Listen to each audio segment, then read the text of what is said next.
The Tim Heale Podcasts. Ordinary people's extraordinary stories. Welcome to the Tim Heale Podcast. In this episode, I'm going to have a chat with Jonathan. Jonathan's going to try and read my mind.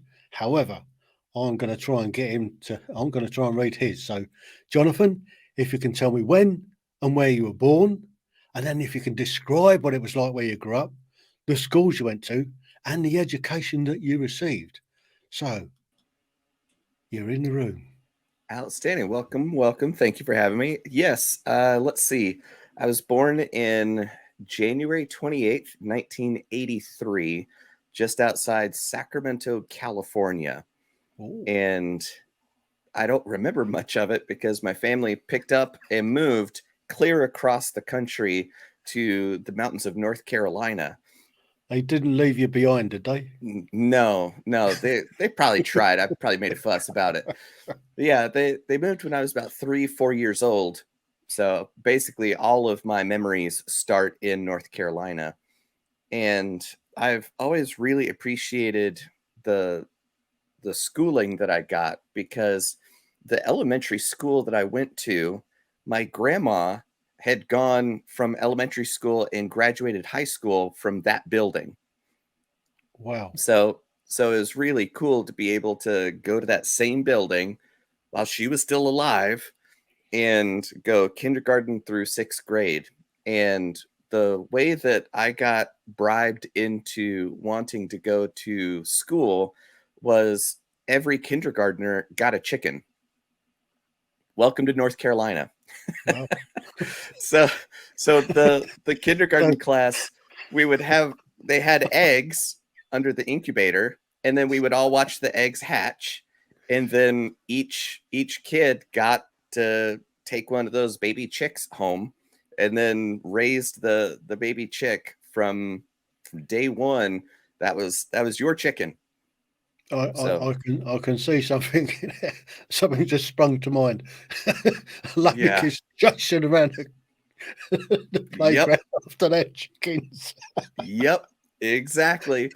So yeah, I brought that baby chick home and had 3 stripes on her back. So I called him Garfield, and then turned out it was a hen, not a rooster. So she was Mrs. Garfield. So that was fun. And she would follow me around the yard. I'd put her on the swing set and push, and she would swing. Like this was the best pet ever. And then one day I go inside for Kool-Aid. I come back outside and there's nothing but feathers left. She had to have gotten got by a fox or a hawk or something. And that was my first lesson with loss and death. So I came to grips with that pretty early. Yeah. Yeah. I mean, obviously, you must have shed a tear or two over your poor hen, Mrs. Oh yeah, Garfield. just devastating. I've not felt that bad since then. That was kind of the high watermark for loss and despair, and ever since then it's like, okay, it hasn't been at least that bad. But yeah, so that was kind of my early start. And so what was the school like? Had it changed since your grandmother was there? Had not they at all. decorated it? Did they have the same tables and chairs? They had updated tables and chairs, but that was about it. It was a brick schoolhouse. It was kind of bigger than you'd imagine, because in my mind it would be a single room schoolhouse from boards, but it was actually a brick building with lots of rooms and big auditorium and gymnasium. So it's a real facility. It wasn't a slapped together kind of thing. And in that auditorium, I saw my first magician that I ever saw when I was about 5th grade. I saw a magic show there. I was like, that looks cool.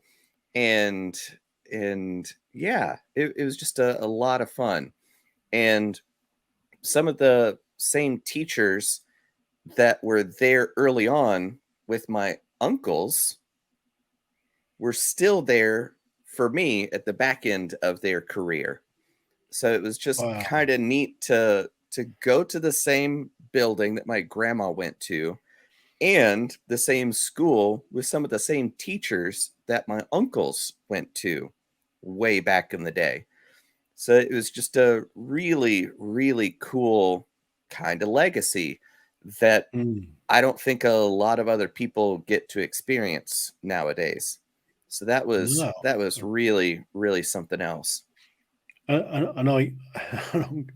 I'm guessing that they'd had your card marked right from day one then. Absolutely. But I was a weird kid in that I'm super introverted. I was really shy and quiet as a kid. So I wasn't really a troublemaker.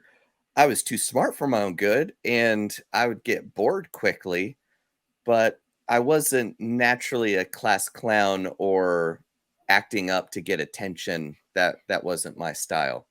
Mm. I was more kind of teacher's pet because I was smart, I could do the work, and I wasn't disruptive. Fair enough. Yeah. So And that's moving on then, what happened yeah. after the sort of 5th, 6th grade? Well, we go to junior high and that was a good time. Junior high was kind of the weird in between that I don't remember much of. It's like elementary school was a lot of fun. High school was cool. Middle school was middle school, I guess. It was all right. But So you I moved from that school that where your uncles and your grandmother went to the middle school. right. And there were So is two that a middle different place? schools. Right. There were 5 or 6 elementary schools in the county, then 2 middle schools, and then 1 high school. So you just it's like tributaries coming together to the main river.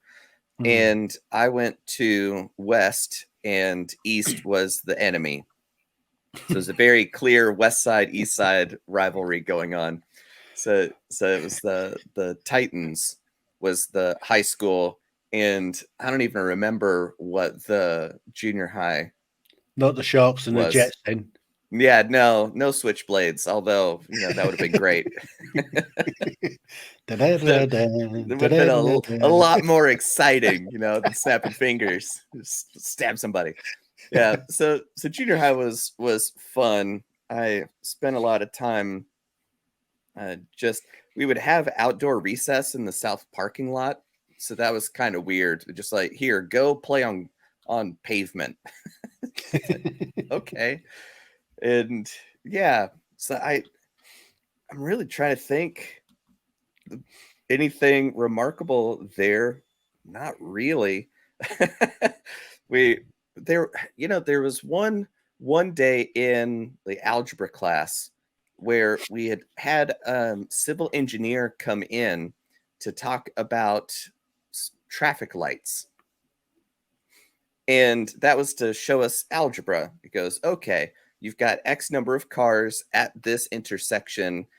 Who goes first and how much throughput can you get in Z amount of time? That kind of a thing. So we were trying to figure out, okay, with this traffic pattern and amount, who should go first? Who goes next? How long should the light be for them? And work it out. And it was weird because we all got the same answer. And he goes, that's really close. There's one better. And we're out of time. See you guys later. And I never knew, like, that one dangling answer that I will never know ever. I can't know what that answer is. So I got used to the nature of mystery pretty early on, I guess. Mm. where I was okay with not having to know something because my ability to know it is non-existent. So yes, that I guess would be the most defining middle school character for sure. Yeah, And he never came back. never came back. Never. I We mean, that's asked, we're like, oh, we could get in touch with them, and she never did. The teacher never did. that's just selfish. That is. Yeah, That's just yeah, selfishness. yeah. It was wild, man. Wow. But yeah, that was. So diving on then to high school. Mhm. How was that? So that Were you was, playing any sports? well, that's when I started, was in high school, because my best friend was a really good runner. So he could run long distance. So then he was doing it, so I should do it. And neither of us had a car, so we would just run to each other's house to hang out. So if we wanted to hang out, we'd have to run the 3 or 4 miles across town for us to be in the same place at the same time. So most of our time was spent running, and that was the best shape in my life I've ever been in. Um, but I do have to rewind just a little bit, because I'm realizing that it wasn't in school, but it was around junior high time where I learned how to juggle fire, because I went to a summer camp between grades, and it was during the day. So it wasn't like go off with your sleeping bag and then come back in 3 months with a beard. It was go hang out at 8 o'clock in the morning, and then you're off at 5, just to keep you occupied while your parents are at work, kind of a thing. Mm. But the guy that was running that program was a retired entertainer, circus clown, street performer, weirdo person. Like he's the one of the most interesting people I've ever met, and he was kind of my first mentor. So he was the guy that was running the program, and I had learned how to juggle from my uncles. And then in the summer program, he goes, "Oh, so you can juggle tennis balls? You want to learn how to juggle pins?" I'm like, yeah, I do. And that's what's in my background right there. And then he goes, "Well, now that you know how to juggle pins, because that took me a couple of days," he goes, "Well, you want to learn how to juggle fire?" It's like, yeah. He says, "Well, it's exactly the same thing as juggling pins. It's just you don't grab the wrong end. That's it. That's all you got to worry about." That makes Oh an yeah. awful lot of sense. Yeah. And oh yeah, don't wear synthetic clothing because it will melt into your skin. If you do grab the wrong end, just let go. So you don't grab and hold on, and your brain knows this feels wrong. let me let go. So you really don't have a problem with burning your hands much. Mm. So yeah, he taught me how to juggle fire, and then since I could juggle fire, another person that was helping run that program taught me how to hammer nails up my nose. So when I was 15, I was hammering nails up my nose. So now we're into high school. So yeah, Mm. so I'm hanging out with these guys, and I'm a part of the program for several years, and learning everything and anything that they'll teach me. So that was the progression. I learned how to juggle fire when I was 13, hammer nails up my nose when I was 15, and then when I turned 18, then I learned how to do the dangerous stuff, and they taught me how to eat fire. So that So was that so was the banging a progression. nail up your nose isn't dangerous then? It really is. It really is. It's just that eating fire is visibly dangerous. Yeah. Yeah. Hammering a nail up your nose, if you do it the wrong way, will kill you. So don't do it the wrong way. That's simple.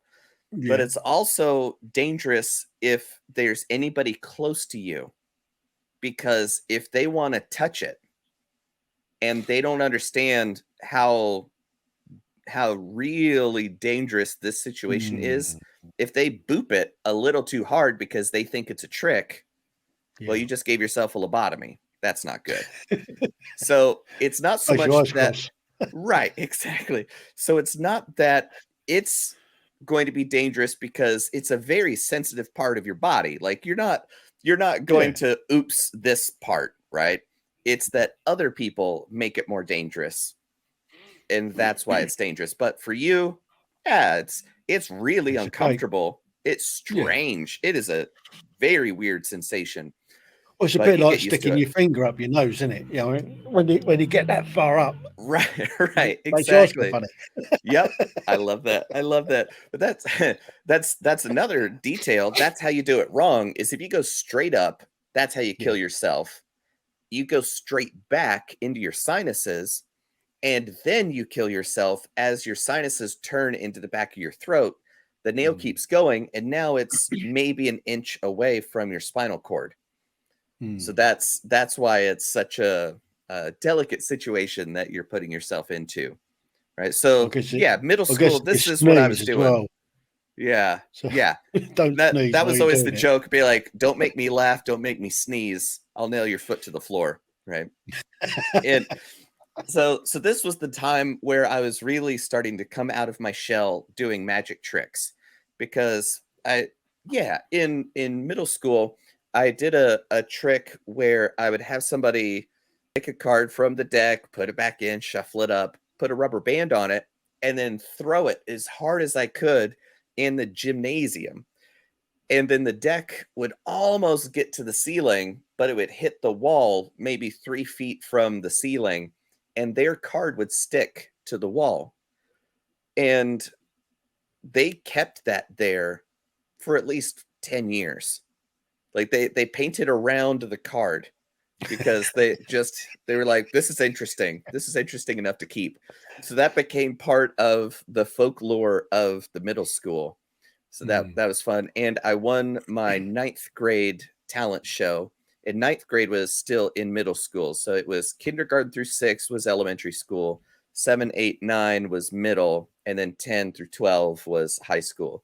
So in 9th grade, I won the talent show doing some magic, and I had the principal help me out, and I was doing a cut and restored rope routine, and put the rope around, like draped it over his neck, kind of like ceremonial robes or whatever, right? Draped around his neck. So I grabbed the rope and then cut it, and I'm talking, and I noticed that I cut his tie at the same time, and then do a slow burn look, and he's looking at his half tie, looking at me.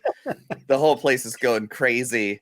So I drop it in a paper bag and then cut the rest of his tie up, and then take the pieces and put it in a bag, and then give him the bag, like, ta-da.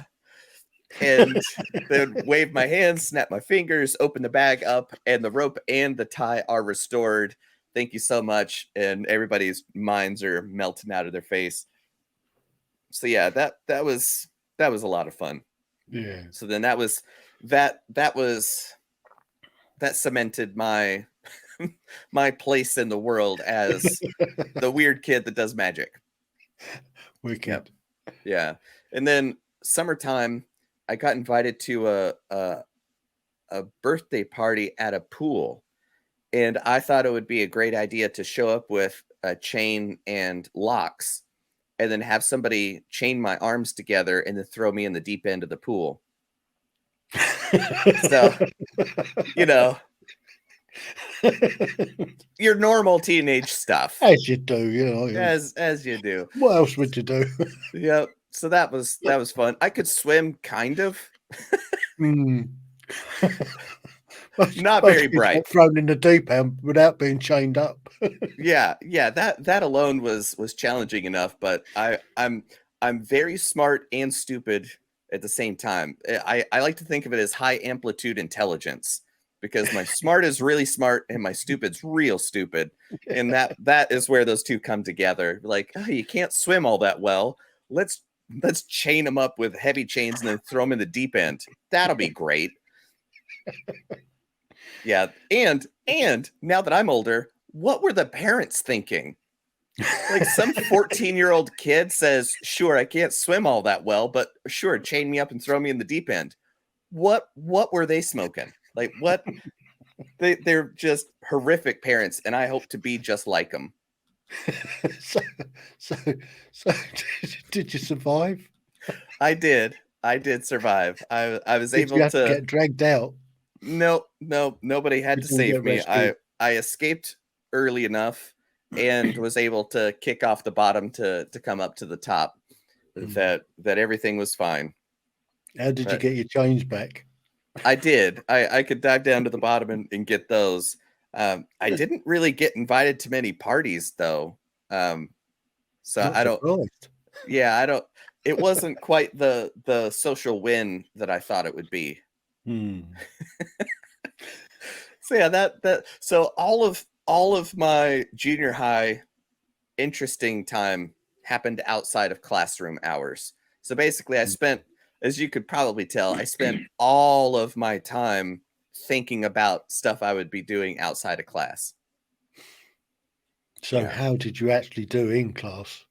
Did you I did you manage to do enough to graduate? yeah, that was kind of the problem, is that I figured out what school was pretty early.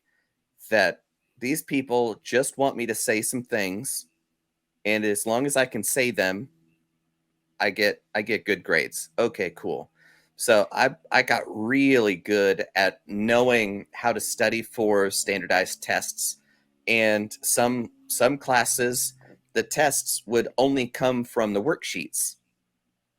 So it's Mm. really silly because, oh man, I there was one class that I hated, and I hated the teacher in high school. And she just a lazy teacher, because do the reading, here are the worksheets, the test is from the worksheets.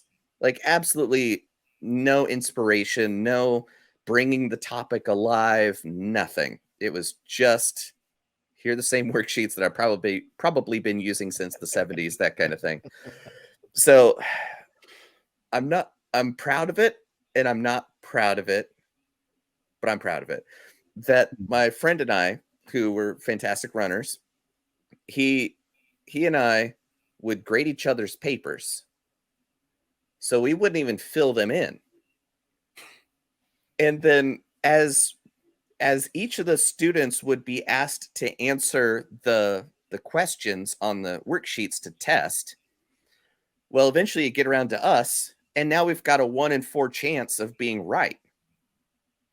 So there's no skin off our nose here, because we're circling the correct ones as it's going around the room. Then when it comes to us, I'm like, it says here that it's B. And then they'd be like, that's correct. I'm like, hey, you did really well, guy. Like my friend, I don't want to say his name on air, right? In case he's in the government or something and they don't book cheaters. But yeah, so it would just be a 25% chance of being right or wrong. And they'd be like, how could you get that one wrong? Oh goodness. Or we would say it's B, and then we'd have to fuddle around with what the real answer would be, and then we'd only have to navigate that one question. The rest of them we would circle, or we'd go, how many do you want to miss today? So then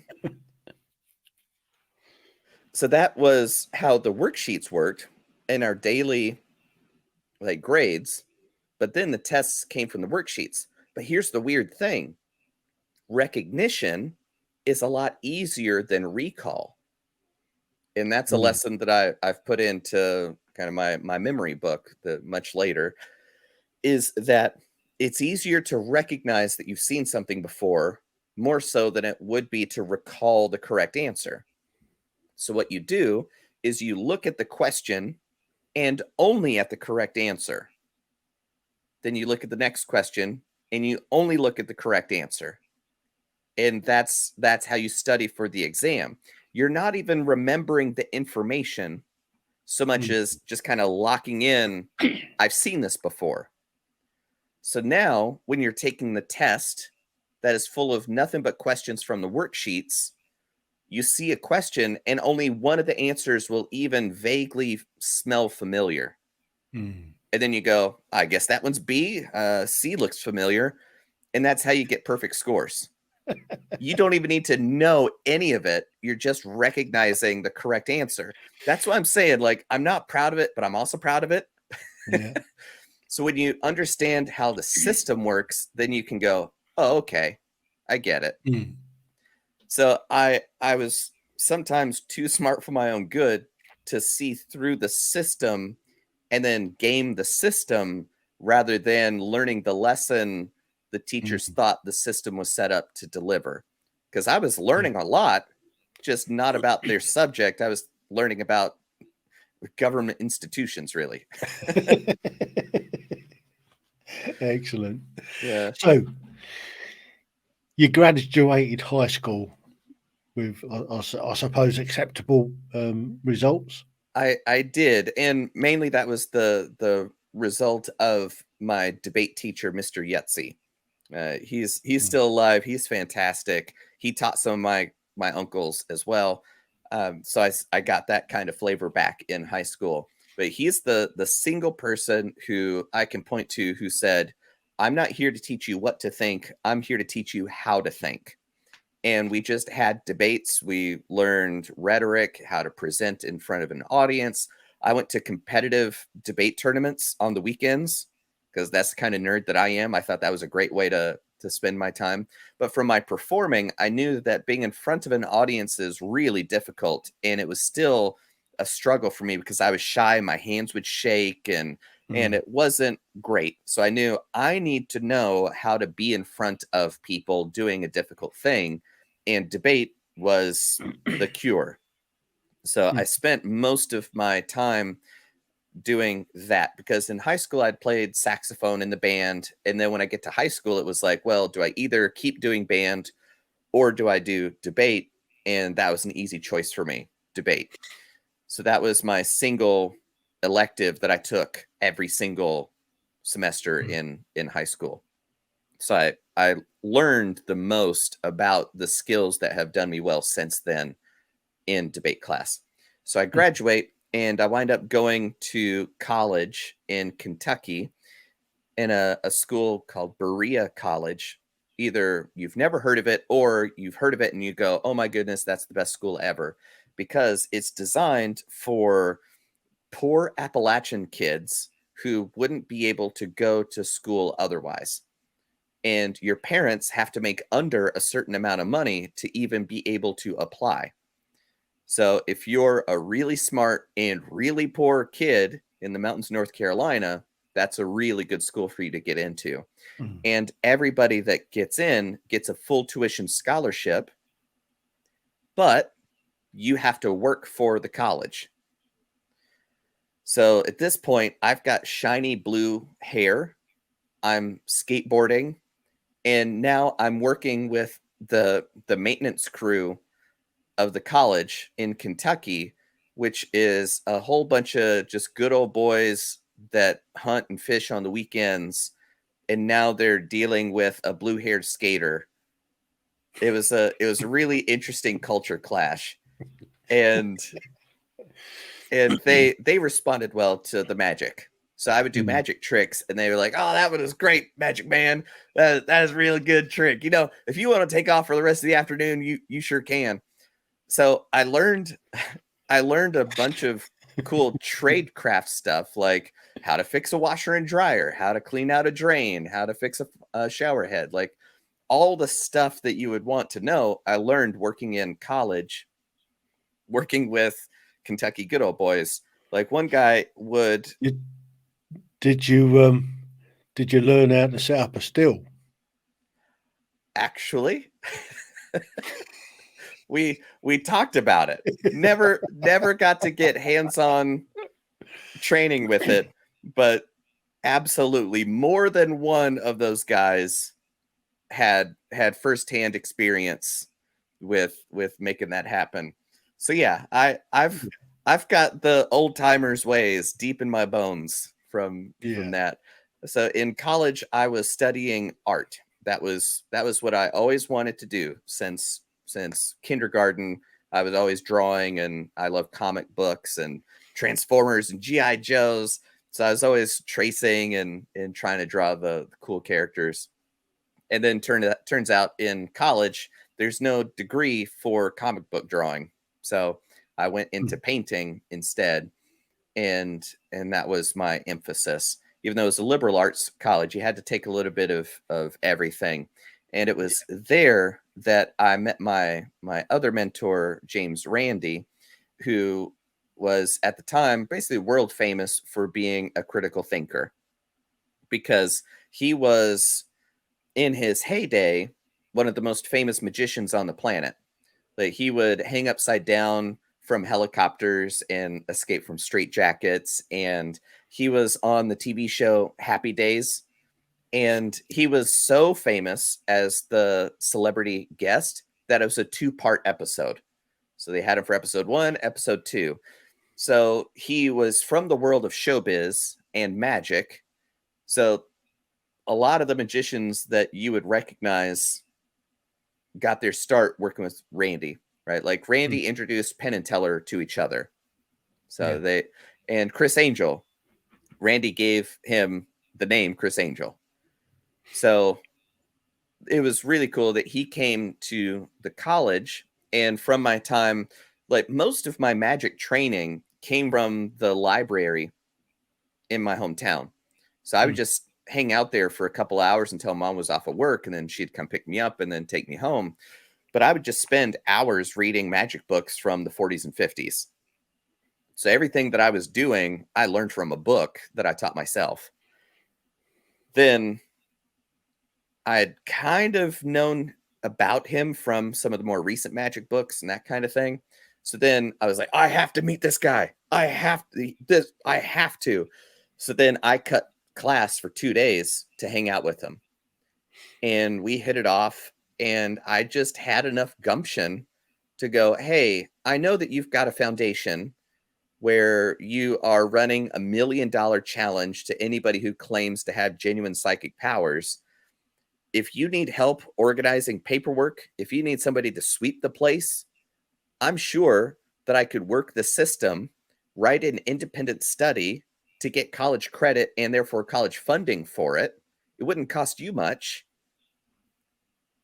What do you think? And he goes, yeah, you're hired. We'll figure it out. So that's how I got the kind of apprenticeship with him.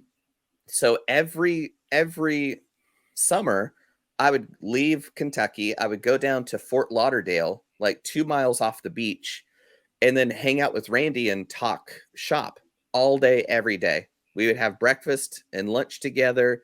I'd be free for dinner on my own. I lived at the foundation in a back room that was kept as an apartment. So that's where I lived every summer in college. And that was my like true education in showbiz and how to perform, how to think about putting together a show, all that kind of stuff. And then Berea is really cool because it's a 4-1-4 semester system. So you've got 4 classes in the fall. Then January is a single class that is specifically designed to be outside of your major and your area of interest. Purposefully something wacky just to fill in your knowledge and skills, right? And then the spring semester would be back into the 4 classes that composed your real education. So every January, I would write an independent study around the topic of the science conference that Randy was organizing as a fundraiser for his foundation that would be put on in Vegas. So I got college funding to go to Vegas for a month. Did they give you enough funding to have the odd bet now and then? Absolutely. But also, straight quote from Randy, Vegas is built on the backs of losers. You're like, whew, that is brutal, but it's true. It's like a 94% return on your money is not a good investment. This is not good. So I learned really on from him that, like, look, don't gamble. It's not as much fun as you think. And because it wasn't that kind of dopamine hit of winning and, oh, maybe I could win more, since that was so beaten into me that, like, no, think of this as you're going to the movies and you're going to spend $20 for an hour's worth of fun. That's how to think about it. So that really helped me avoid the gambling bug because, growing up, you're learning card routines and how to gamble and cheat at playing cards and bottom dealing and all the techniques of old school gamblers. You're learning it and you're like, yeah, let's go. And then you see the reality of the situation. You're like, oh, I could get my hands broken. Okay, that's not fun. And then in Vegas, like, you're not dealing the cards. You're not touching the cards. You get dealt what you get dealt. You're like, oh, okay, I see. So Vegas was a lot of fun because hanging out with Randy all the big name magicians in Vegas would come hang out with Randy. So I told Randy, like, listen, man, I'm going to follow you like a lost puppy. I'm not going to leave your sight. I'm always going to be right next to you. He's like, you got it. That's the deal. So that's how I got to meet all the big names that I had been enthralled with for years, watching them on TV and that kind of thing. So I like get to go watch Lance Burton perform and then go backstage with him. Then I go, I saw you on the Carson show and you were great. Your lovely assistants were even better. And he goes, oh yeah, Scarlett and Joanna. I was like, would you tell them thank you? And he's like, you got it. Right. So getting to meet and hang out with my childhood heroes was fantastic. So that was where most of my real training came into the picture. So yeah, that was my college, getting to learn how to paint portraits by day, going to Vegas by night, living the dream. Absolutely. So you finally then graduated college. Did you get an honours degree? Did you get a couple of firsts, or did you just scrape it through? And weirdly, I did really well in college because I loved it. I really, really loved it. There was one class in particular. It was like recent events since 1945, and Professor Rafai, who recently passed on, it was his life's work. He loved it. You could tell that this was just his passion, and I couldn't care less. Like at the time, I was like, this is the most boring thing ever. He won't let me shuffle cards in class. This is the worst class on the planet. And I had to talk with him. I was like, listen, man, I don't know what to write a term paper on. I'm good at making people laugh. I'm good at painting a picture. I'm not good at writing an academic paper with citations and references. I was like, this isn't me. So he worked with me to help me out to get through the class. He's like, here's all you got to do, right? Just write the paper. Just write you don't have to love it. I'll just assign you a topic. I was like, please do. So yeah, that was the one kind of challenge, but the rest of it was actually pretty simple. Like I took biology my senior year, and it was horrific because it was nothing but memorization. But by then I had already been interested in mnemonics and memory techniques that go all the way back to ancient Greek times. So that's how I was learning all these magic routines and all this stuff. Was I'd learned about memory. So I was using memory techniques to rote memorize these weird failing, like all the weird biological terms. I could just lock it in and then regurgitate the information. So college actually was pretty straightforward for me. It was difficult, but it was the kind of difficult you really enjoy. And yeah, so I graduated with really good grades. I don't remember what my GPA is because I was never about the grades, because I never thought about college as a training ground for a job that needs you to have a college degree. So I never was like, oh, I got to get good grades so I can graduate and get a good job. That never was a part of the puzzle. I always knew I'm going to go to college for art and then be an entertainer. Like you don't need anything other than your own skills. Like, fine, let's go. So once you graduated, what was the first thing you did after graduation? So in college, I was on Friday and Saturday nights doing mind reading at the local fanciest Italian restaurant. It was a sit down with white tablecloths and cloth napkins kind of place. And I had a suit, and I would walk around the tables after they order, before they get their dinner, that gap of time where they would have to talk to each other and like, oh, what do I have to talk about? I'm on a date. What do I do with my hands? I would show up, entertain them, and then the food would show up, and they're like, oh, wow, the food's already here, and then go to the next table, right? So I had been doing that, so I was used to performing, and part of the college was I did the Disney internship program. So I went down to Orlando for 8 months, and I drove a safari truck at Animal Kingdom. So that was a lot of fun, and I got college credit for it. I'm telling you, I know how to work a system. So when I was down in Orlando, I would also be doing walk around mind reading at a tourist trap restaurant that had belly dancers and fire eaters and balloon twisters. I was the resident mind reader. So I would walk around and read people's minds, and it was great. Well, it turns out that a couple that saw me there when I went back to finish college in Kentucky was at that restaurant, and they were like, "Are you from Orlando?" I was like, "No, but I think I know why you would say that." And they're like, "Honey, it is him."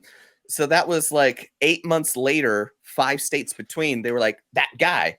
So that was the first lesson in branding that I learned, was that what I do creates unforgettable memories, and companies will pay a lot of money for that skill set. So that was cool. All right, so I graduate college. I moved back to Orlando, and there's a guy that's opening a magic shop in Universal Studios. And part of the magic shop was doing a 15-minute magic show and then saying, "And everything you've seen me do, you could buy at the front." So I wound up doing 19,000 shows in 2 years. 19,000 shows in 2 years. What is it? All exactly the same. All exactly the same. Exactly. Yes. Because I would get bored. Some muscle memory on a trick. Yes. So I would get bored, and I'd try to spice it up a little bit. I'd deviate from the script, and the owner of the shop would be like, "Jonathan, stop performing. Sell the magic. If you make it look too good, nobody will think that they could buy it and then do the trick. So you gotta pull it back, buddy. You gotta pull it back down a bit." Right. And case in point, there's an absolute idiot. He knows who he is. I'm not going to say your name on air, but he was an absolute idiot, and he outsold me every single day. His numbers were fantastic. And I can tell you, it's because every single audience member was going, "If that idiot can do this, I know my 7-year-old can do this." Yeah, he wasn't just an idiot. He was just a bad person. Anyway, so that was my first job out of school. And then to rewind a little bit, in college, just like Randy got brought in, they would bring in entertainers every week. One week it would be a singer-songwriter playing guitar in the coffee shop. Then the next it would be a puppeteer would do a puppet show, but in the style of 1600s Japan, right? Like all sorts of really interesting cultural stuff. Well, one time they brought in a magician by the name of Brian Brushwood, and I was like, and that was where it clicked. It was like, holy cow, I want to do that. That's the kind of performing that I want to do. Is if I could just tour the country performing at colleges for cool college kids, that would be the best thing ever. Well, I hung out afterwards, and I was like, "Hi, my name's Jonathan. I work with the amazing Randy." He was like, "Oh my God, the amazing Randy's a hero of mine." So that's how we got connected. Then, like a year later, he was at the science conference that I was helping run. And then I'm like, "Hey, Brian Brushwood." He's like, "Who are you? How do you know my name?" So that was before he kind of got famous. And then that reinforced, okay, Jonathan's a cool guy. Well, then flash forward 6 years, when I'm in Orlando, he gets booked as the entertainer at the Universal Studios Halloween Horror Nights. So he's going to be in Orlando for 2 months.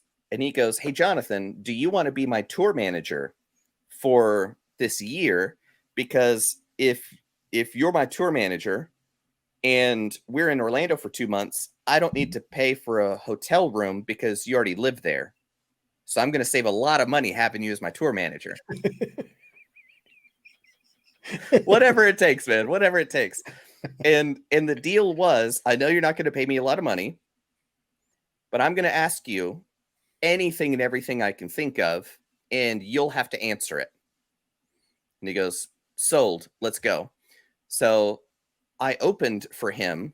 So that's how I started learning how to perform for college students and seeing how he interacts with his clients and how he does kind of a mini show of personality before the show starts, and then hanging out afterwards with the audience members that want to sign autographs and that kind of thing.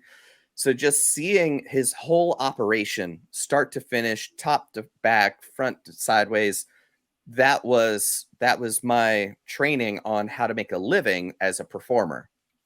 So then I left the magic shop to go on tour with Brushwood, and then that's where we start touring the country, and did that for 2 years. And then I went out on my own as a mind reader in the college market.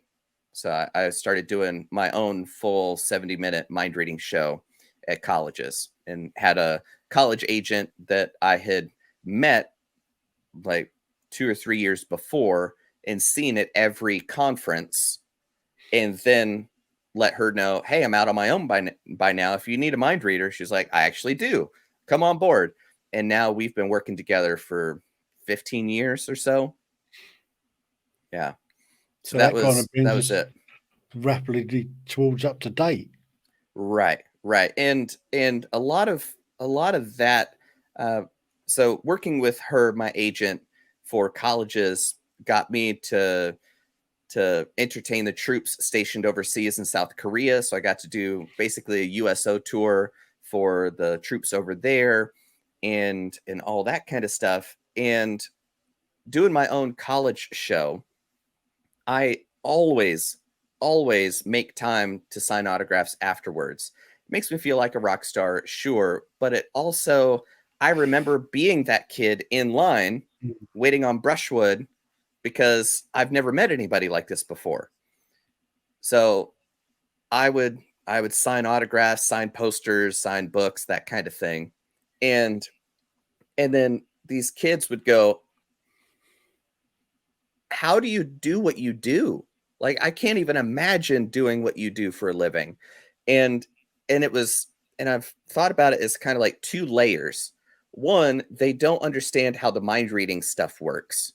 Like, I can't even imagine how that would work on the surface level. But at the lower level, it's, wait a minute, you make a living as a professional mind reader for college students? Like, that's a job?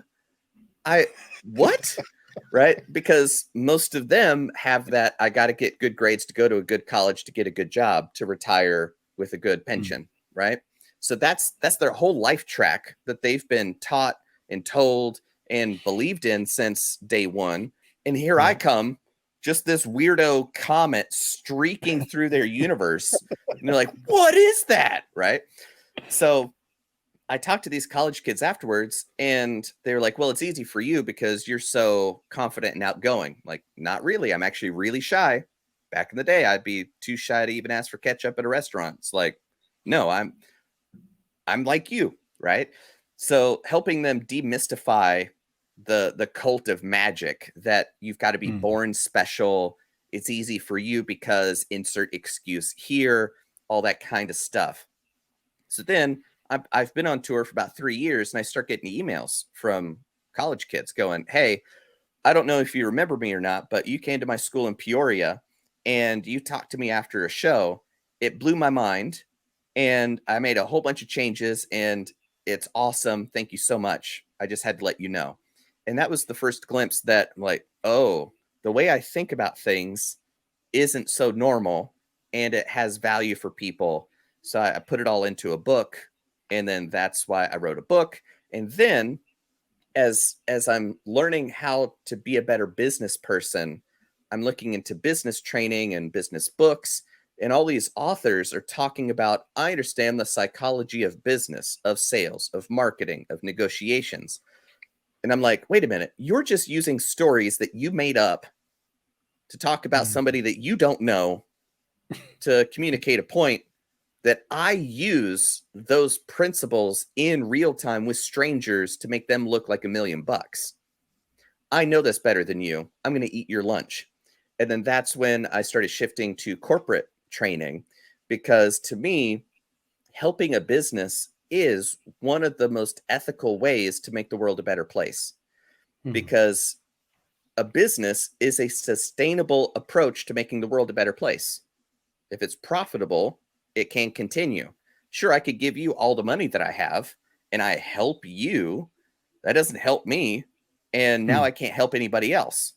But if you create a business, well, now you can pay employees who can feed their families and pay for their daughter's dance recital stuff. And every customer can get what you make at a good rate, so they've got more money to feed their family, and the CEO benefits, right? So everybody that is involved with the business directly and indirectly, if you can help that business be better, you're helping thousands of lives be better. So that's why I still do the college stuff, but then started kind of talking about how I would develop my shows, how I develop my marketing, and explaining all the mind stuff that makes the show work and how it applies to branding, marketing, sales, negotiations, delivery, right? How do you keep your clients happy and coming back? And that was a big lesson from one of my friends, was anybody can get hired anywhere once. It's being hired back that's the mark of excellence. So having customers that keep coming back, well, that's the healthiest way for your business to be better. So I just have been taking all these lessons and secrets from the performing world and then translating it into business speak for these big old companies to help their teams be better communicators, better speakers, better at everything that they do. Brilliant.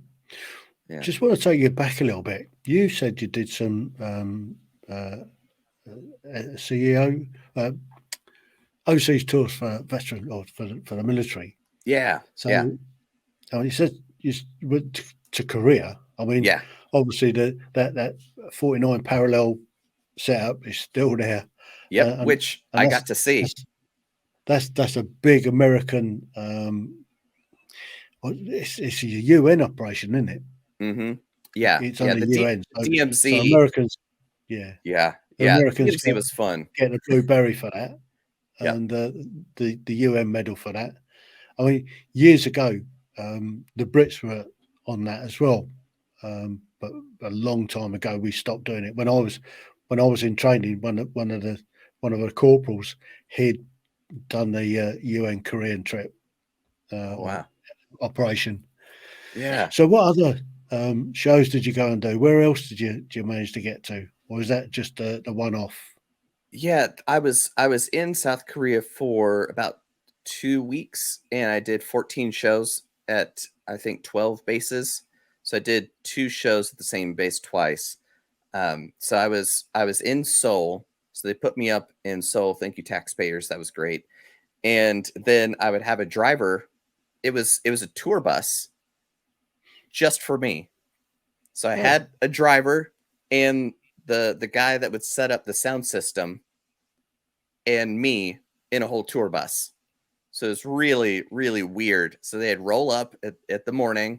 I would get on the bus. Good morning. And then we would drive across the country to whatever base I was working at that day. And then I'd set up the show, do the show, get back in the bus. Then they cart me back to Seoul. And one day at one of the shows I had set up, and it was in kind of a bar. Like this isn't fine art venue with 1,400 seats. Like this is the area of the bar where we have shows kind of thing. So I had set up, and it's still like 3 hours until showtime. And I'm just sitting at the bar, staring at the bar because there was nothing for me to do. And somebody bear hugs me, like arms wrapped around my arms and like pulls tight. And then their mouth is right by my ear. And I hear them whisper, "I want to see a different show." And that's weird. Like that's really weird. And my first instinct was, he's not going to out weird me, whoever this is. So as best I can, I reach back and start scratching the back of his head. Like, oh yeah, you go, buddy. Right. Just to do something that was unexpected and weirder. Turns out it's one of my buddies from college who's I've seen all your shows anyway. yeah, like because he had seen me absolutely drunk at a dorm party and still do routines. Like I used to use duct tape and put it all over my face while absolutely hammered, and I'd have to hold on to a table because I was so drunk. And then people would hold stuff behind my head and I could tell them what it was, right? Like that was part of my stupid college trick. So yeah, he had seen me at my absolute worst and still done a good job. So yeah, so he and his wife, who I also knew, his wife had gotten stationed over there. And they saw my big old dumb face on a billboard. And they're like, "That's Jonathan. I know him." So they came to see the show. And then after the show, we're hanging out and they're like, "What day do you have off?" I was like, "I think I got Tuesdays off or something." So on Tuesday, they came to pick me up to go hang out with some other Berea folks that were in Korea. And then one of my other friends that was there in Korea was like, "Hey, I teach English at a college level to a whole bunch of folks here. Do you want to do a show for them?" It's like, "I sure do." So that's how I got booked to do a mind reading show for his English class. And I was like, "You know what I do. You kind of need a high degree of linguistic acumen here, right?" And he goes, No, they all speak English at a college level. You're golden." So that was a great time. Yeah. And also my high school best friend, who we would run everywhere together, was in Busan down by the coast teaching English. So I flew in about 5 days early to Seoul, took the train down to Busan, hung out with him for basically a week, and got to hang out with a whole bunch of expats from all over. Then got back on the train, went back north to Seoul, and then walking up the stairs, there's my military liaison with the sign with my name on it, like just straight out of the movies. I was like, "That's me. This is great." So I went, "Hey, can I go back down the escalator and then come up so I could get video of it?" She was like, "Yeah, sure." So I ran down the stairs, get back on the escalator and come up, and then come over the ridge. And then there she is with the sign. I was like, "Yeah, Hollywood." So yeah, that was a lot of fun. So that was one of the only kind of overseas tours that I've done. And Right. I kind of stayed. You didn't get to do Iraq or Afghanistan on a full-on show because the British military had the CSE shows, and when I was in the last one I saw was in 2009 in Afghanistan. I was in Helmand, and we had a guy called Jim Davidson and Catherine Jenkins came out. So he was like the comedian, and she was the singer. Cool. And so I would have loved to. Just haven't had it happen. Yeah. Yeah. Normally you've got a couple of acts that on our CSE show. So you were just a single act. Yep. So yeah, it was just the me show. Because there are two flavors. One is the USO show, which is the full scale production with multiple very famous people who don't need the money. Then there's Crosby and that alike. And then MWR is the kind of weekly thing that is for entertainers that need to get paid. So it's not as glitzy and glamorous, but it's better for your pocket, right? Because you're actually getting paid. But it's the Jonathan show, right? And one extra wrinkle was that every year they did maneuvers, and that was the time of year that I was brought in. So there weren't huge audiences either. It was kind of like the spouses and some of their friends would show up. Yeah. So every location, they're like, "We're really sorry. Most people are out on maneuvers, so it's not going to be as big." It's like, "Listen, man, I'm getting paid either way. Like, what else would I be doing? Sitting at home watching Netflix? Absolutely not. Like, this is where I am, right?" So that was terrific. Fun. Yeah. So that's kind of where you are today then. Yeah, that brings us up current for the most part, for sure. Wow, what a life! And you're Yeah, still young. You're just a yeah. boy. I've crammed so many lives into this life. Like I skipped over a lot of the personal drama stuff, right? Of being broke and having to borrow money from a performer buddy to get to the show to get paid to pay him back, and now I'm back at square one. That kind of thing. So I had taken jobs between, like, doing phone sales. That was a total scam, it turns out, and the company closed up literally overnight. We left work, we come back the next day, and there's a chain and padlock over the doors, and the company just disappeared, owing all of us thousands of dollars, that kind of thing. And that was at the time of my life where I really needed that money, man. Right. So I've been through a lot, and all of that coming together to being more competent at my job. But yeah, over the years, getting better at touring, and then helping more companies, and working with companies like BP and Discovery, and some airlines, and really cool clients doing really fun work. So now I own a couple of different businesses that at their core are all centered around helping companies connect with their audience. Yeah. So for entertainment at conferences and that kind of a thing, being a keynote speaker, as an MC, as the featured entertainer for their VIP hospitality suite, can do that. Then I've got another company that helps companies at trade shows, because when I was 13 years old, learning how to juggle fire, I would go juggle fire on the sidewalk, draw a crowd, do a 10-minute magic show, then pass the hat for party money. Right now, many years later, I'm in the booth. I'm in the booth drawing a crowd, do a 10-minute show, and then hand them off to my client. Right. So at trade shows, it's fantastic. So basically, I'm 39 years old, and at 18, when most people start a job, I've had 40 hours a week, 50 weeks out of the year, for 26 years to do whatever I want to do. So I've been able to have the time to get world class at like 4 or 5 things that most people never have the time to get good at one. Yeah. So it is a really fun life. And not about to change anytime soon then.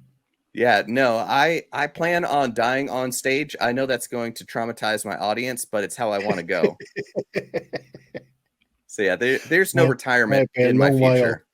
Yeah, no, all the best magicians died on stage or getting to a stage. So that's my plan. So I mean, the likes of Houdini, then I guess he's one of your heroes.